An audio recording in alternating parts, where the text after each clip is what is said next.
Class 8 chapter 3 में जो why we need parliament है वो हम देखेंगे। वाई वी नीड पार्लियामेंट, हमें संसद क्यों चाहिए। संसद पहले कहते हैं कि इसको संसद एक कानून बनाने की, लॉ मेकिंग की एक सर्वोच्च जगह है, सत्ता है, लॉ मेकिंग की है और कानून बनाती हैं। लोगों की समस्याएं, लोगों की सहभागिता, लोगों का प्रतिनिधित्व, पार्टिसिपेट और लोगों की प्रॉब्लम्स को सॉल्व किया जाता है। और संसद के रूप में भारत का ऐतिहासिक कालक्रम देखें तो 1885 में कांग्रेस की स्थापना समय ये मांग उठ गई थी।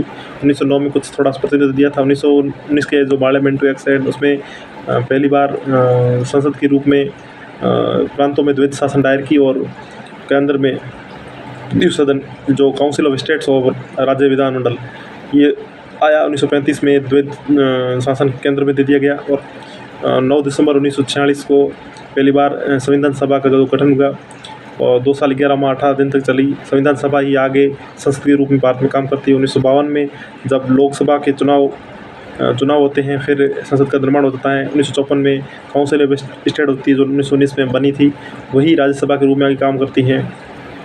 इस तरह संसद का निर्माण होता है। संसद एक सहभागिता की, जनप्रतिनिधित्व की जगह होती है। संसद में 3 अंग होते हैं, राष्ट्रपति, लोकसभा और राज्यसभा। राष्ट्रपति एक होता है, अभी हमारे भारत में माननीय श्रीमती द्रौपदी मुर्मू जी हैं।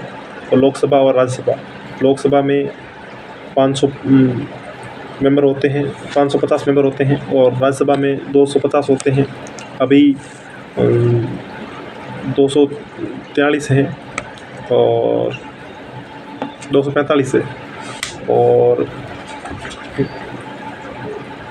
इसके अंदर और तो आप क्या ध्यान रखेंगे कि लोकसभा और राज्यसभा के अंदर जो राज्यसभा के उपराष्ट्रपति होता है वही उसका चेयरपर्सन होता है। और राज्यसभा कोई भी राज्य के विषय सूची के विषय पर भी कानून बना सकती हैं 2/3 बहुमत के आधार पर। और 312 आर्टिकल कहता है कि 2/3 बहुमत के आधार करके नई अखिल भारतीय सेवाएं सृजित कर सकती है। राज्यसभा एक स्थायी सदन है, कभी विघटित नहीं होता है। लोकसभा एक लोकप्रिय सदन है जहाँ पर सरकार का सत्ता पक्ष होता है। संसद सरकार पर नियंत्रण और मार्गदर्शित का काम करती है। सबसे मेन बात, पहली बात पार्लियामेंट लॉ मेकिंग की सबसे बड़ी संस्था। दूसरी बात, पार्लियामेंट के अंदर क्या है, पार्लियामेंट में जो सरकार होती है उसका जो निर्देशित, मार्गदर्शित और नियंत्रित का काम करती है वो पार्लियामेंट करती है। तो ये ब्रीफ इंट्रोडक्शन था, हमने ये पार्ट पढ़ चुके हैं। थोड़ा सा और इसके बारे में बताना था तो आप रिवीजन कर लीजिए।